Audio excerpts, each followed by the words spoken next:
Good evening, folks. My name is Tom Owens. Um, I have been interested in the JFK assassination since I was a kid. I'm 70 years old. I can remember the day it happened and the teacher coming in and letting the class go home and seeing Walter Cronkite saying that the president had died. And your life changes at that point. You know, I was 8 years old and just a rambunctious kid. And ever since then, that's just been something that I've just been delved into day after day. It's a big part of my life, and I've read a lot of books and seen a lot of documentaries and so on. So what I want to do, there's so many documentaries and things on here that I think people get lost in the minutia, you know, and certain things surrounding the Kennedy assassination that they get lost in it. It's a deep rabbit hole, and what I want to do is just give 10 points. If you're on the fence, if you're a conspiracy theorist, 100%. If you don't believe that it was a conspiracy, that's fine. What I want to do is give 10 incidences surrounding the JFK assassination that I think are very strong in pointing in the direction of a conspiracy, instead of going through, you know, a 6-hour documentary, etc. These are some things that over the years I just have felt very strongly about, and you don't need it all. I mean, any one of these can say, you know, hey, that's not right. You know, there's something wrong there. And the fact that there are so many things surrounding the JFK assassination that are questionable. The Warren Commission, the autopsy, the evidence, etc., which I'm going to mention some of right here. That, you know, if it's a half a dozen things, maybe, but there's dozens and dozens and dozens more of things that occurred that are just very questionable. So I call this the 10-point challenge, and what I want to do is go over these 10 things. And if you disagree, or you have 10 points of your own, or even 5 points of your own that you think could change my mind, that maybe I've looked over, go right ahead, you know, and respond with that. I'd love to hear it. So anyway, the number one is going to be a little longer than the others. I'm going to go into a little more detail because it revolves around a gentleman named Roger Craig, who was a sheriff's deputy in Dallas at the time of the shooting. He was one of several individuals, Dallas policemen, Dallas sheriff deputies, who got to the sniper's nest and searched around for evidence. And he was among the ones that found the rifle. The others that found the rifle was Seymour Weitzman and Eugene Boone, and all three of them initially identified the rifle that they located as a 7.65 Mauser, 7.65 Mauser. Roger Craig even stated he saw 7.65 stamped on the butt of the rifle. This went out over all the news stations that night, that day, that the gun was a Mauser. All the main stations said that. It wasn't until the next day that they changed it to a Mannlicher Carcano, which was literally what they called, it's an Italian gun, and the Italian military called it they had a nickname for it, like the nice weapon or something, because you couldn't kill anybody with it. It was so bad. But anyway, it was later that Weitzman and Boone changed their stories and referred to they called the gun a Mannlicher Carcano. So all three of these individuals, and Weitzman even owned a sporting goods store and knew weapons in and out. But Weitzman and Boone, and there was another gentleman, Mooney, who I think was actually the first one that found the location where the rifles were, and he pulled it up, and the other three saw it. But it was identified as a Mauser by all three. When the other two changed their mind, Roger Craig stuck to his story and would not state that it was a Mannlicher Carcano. Took a lot of guts to do that. Roger Craig also witnessed an individual coming out of the school book depository shortly after the shooting. He was outside looking around, trying to gather evidence and so on, spoke to people, witnesses,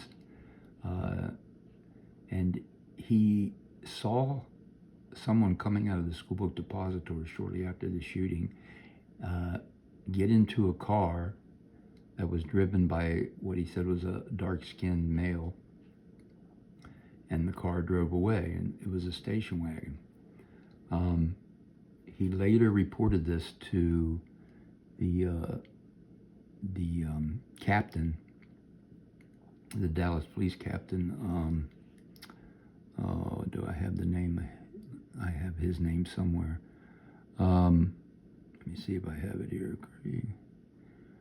But anyway, the Dallas police, he reported the Dallas police captain. The captain said, well, that gentleman might be sitting here in our office.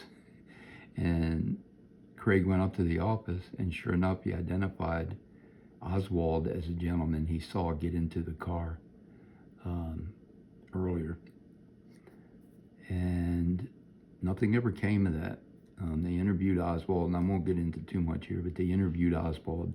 It was not even a legible or a typical question and answer between the captain of the police and Oswald. It was just some scrap notes they put on a piece of paper that barely had any information on it, and they had him in custody for hours. So Roger Craig stuck to his story. A little history on Craig. In 1959, he was hired, and in 1960, he received a Employee of the Year award, and also 4 promotions in his time with the Dallas Sheriff's Office.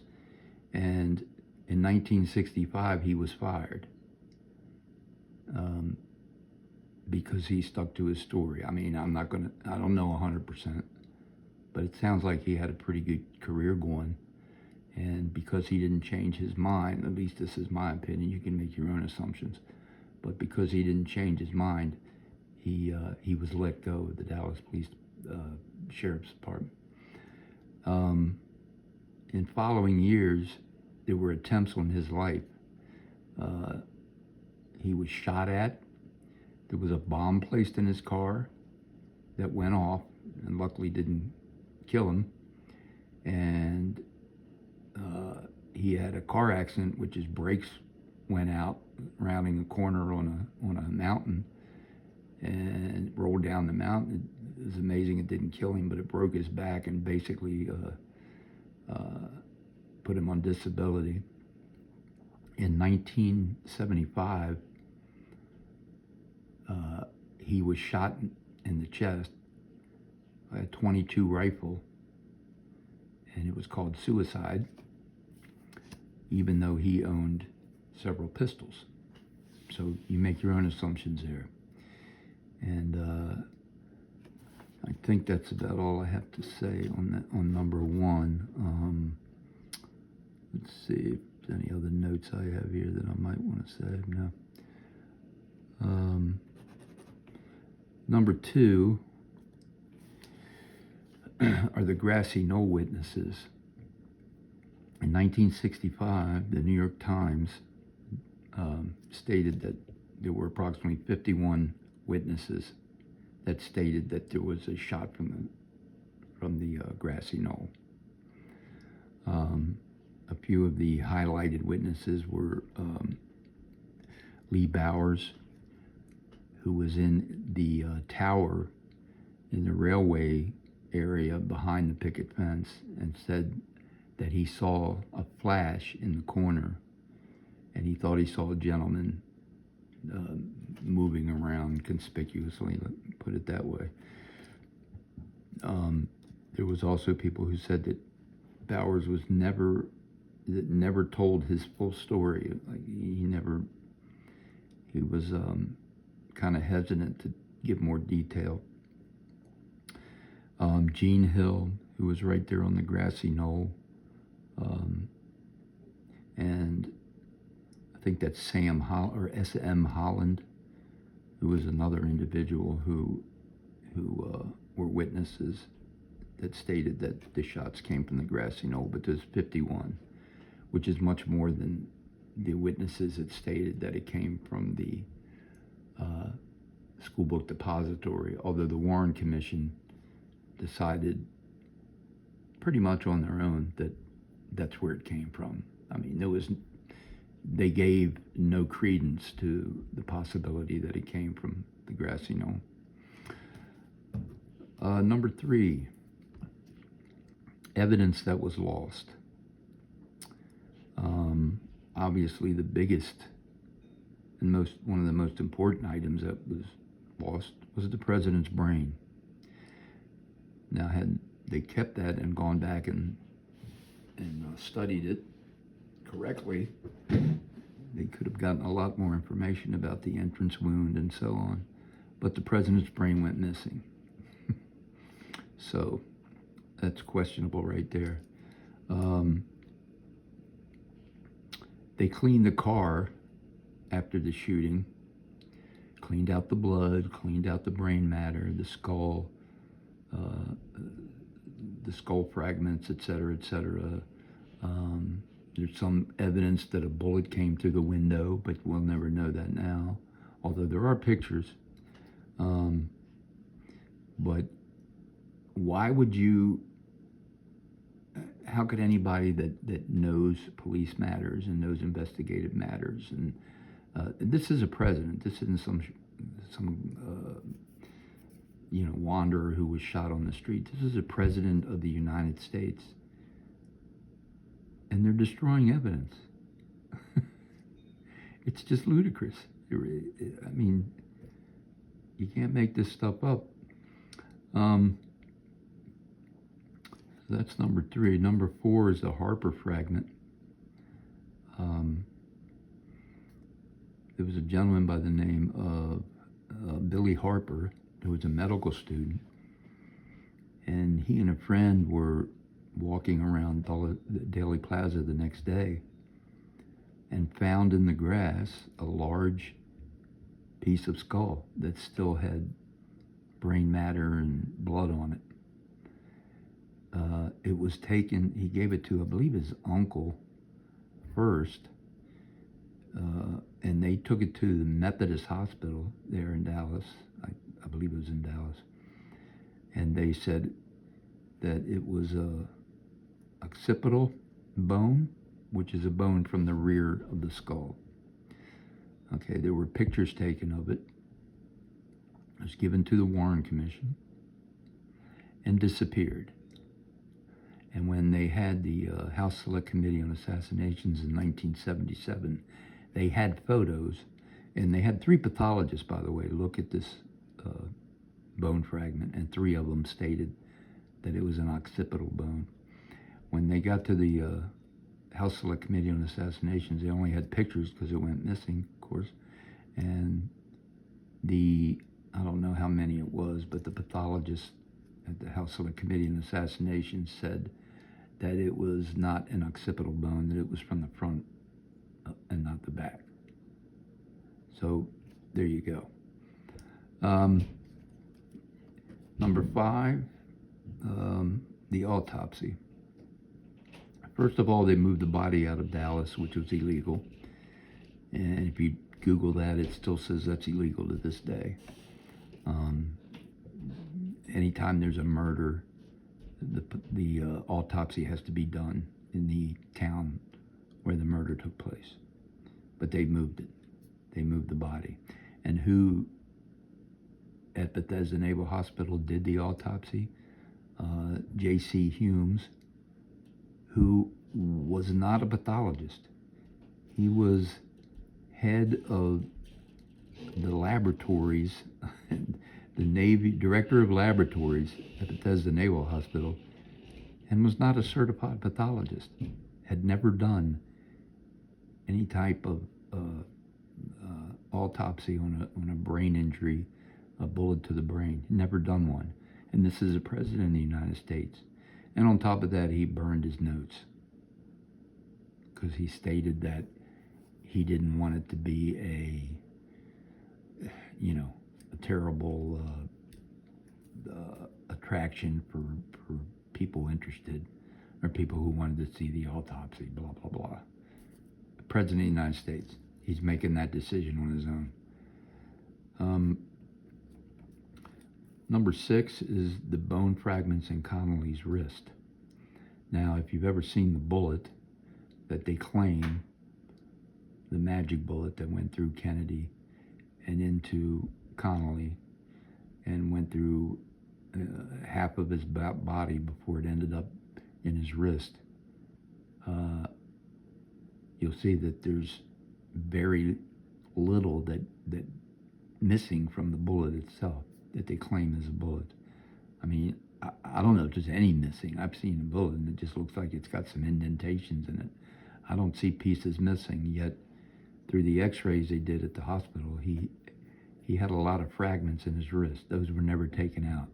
They wanted to do an autopsy, but Mrs. Connolly said she didn't want that to occur. She didn't want him to have an autopsy, even though this is history and could have proven that there was more than one bullet. She didn't want him to be autopsied. And I've already mentioned number 7, that the president's brain went missing. I mean, this is about as ludicrous as it can get. I mean, supposedly Robert F. Kennedy wanted the brain for family I don't know. He didn't want it to be in a place where it could be looked upon or whatever. I don't know the story there exactly. But I'm sorry. Robert F. Kennedy wanted to get to the bottom of it as bad as anybody. Trust me. And he wouldn't interfere in that. I mean, I'm going to put myself out there and say that. I don't think he would have interfered in the investigation. And what could prove more that there was more than one bullet than the actual, than the brain that the bullet went through. I mean, it's another ludicrous point. Number 8, the driver of the Secret Service car, William Greer, I believe his name was, after the first shot, turns around completely, and witnesses say the car either stopped or came to near a stop before it, and then of course Kennedy's head got blown off and he drove away. But any Secret Service agent, and I'm not even a Secret Service agent, never have been, but it doesn't take a genius to realize you hear a gunshot, you take off. You don't stop the car and give a potential assassin the few seconds he needs to hone in on the subject and shoot. I mean, it's just unbelievable. And they'll say, there's documentaries I've seen or YouTube videos I've seen where they say that Greer actually fired the shot, or one of the Secret Service agents in the car behind the president's limo pulled out his rifle after the first shot, or pulled out his gun and accidentally shot the Kennedy in the head. I mean, these are all things just to make it more complicated than it is. It's really not that complicated if you look at the main evidence. Let's see here. Yeah, Ruby. What's Ruby doing in the police station? I mean, this is a president of the United States. This is the killer of the president of the United States, supposedly. And you let any schmuck off the street, the owner of a strip club, and they knew who he was. They just let him wander through the police station to kill Ruby, More information they could have had down the drain.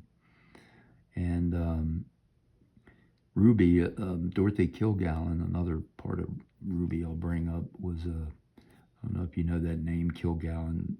Me being an old fogey, I know of her from What's My Line, and she was like the top reporter for her day. And she was the only reporter that got an interview with Ruby with no cameras, with no recording. And she wrote down all her notes and so on, came back and told a friend that she had, that this report would blow the lid off the Kennedy assassination. And she actually gave a copy to her friend. And I got to look deeper because I just thought about this, but Dorothy Kilgallen, anyway, was supposedly died by barbiturates mixed with alcohol in her room. And of course, the report that had not yet been published went missing. She was found in her bed with an upside-down book and her reading glasses across the room, and her hair still up. And now her hairdresser for 20 years or whatever it was, had been with her for a long, long time, said she never went to bed without her taking her makeup off, undoing her hair, and she didn't even sleep in the bed they found her in. She slept in a different room normally. Had her eyelashes, fake eyelashes still on and everything.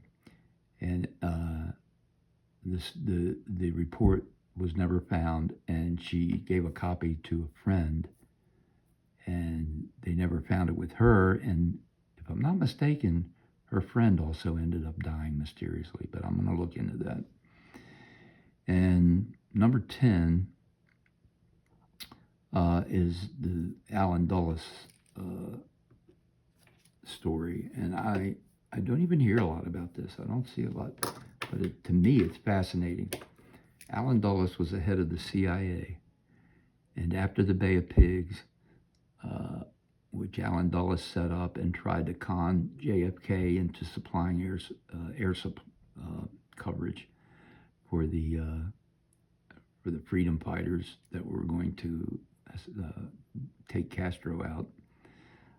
He was certain that JFK did not want to get involved. He just said if it was going to be a small coup, he didn't want the military to be involved. He wanted, if they were going to kill if they were going to kill Castro, to get in and out very quickly, blah, blah, blah, and say it was a freedom fighters kind of thing. But Dulles told Kennedy in the midst of it that, hey, we need air support. Well, that would have dragged the military in, and Kennedy refused. And Alan Dulles was ticked off about that, of course. Well, Kennedy fired Alan Dulles after that, fired the head of the CIA, and made a statement which is a famous statement, that he wants to take the CIA and rip it up into a million pieces and throw it in the wind. That's what he thought of the CIA. Well, guess who was the head of the Warren Commission, or on the Warren Commission, was Alan Dulles. Okay, and not only was he on the commission, he basically led the commission, because Earl Warren didn't want to have anything to do with it, and basically was just there, here and there. A lot of he didn't even attend a lot of meetings. Alan Dulles ran the show. This is the man that the President of the United States fired, and he's running the investigation into his assassination. That's ludicrous, and I don't hear a lot of people talking about that. So those are my 10 challenge points. If If you have anything to add, something I missed that you want to add, that's fine. And this was supposed to be no more than 10 minutes, and I've been on 25 minutes already. So anyway, I'd love to see your comments. I may do this again on some other issues, some other historic events, and we'll see how this goes. All right, take care, people.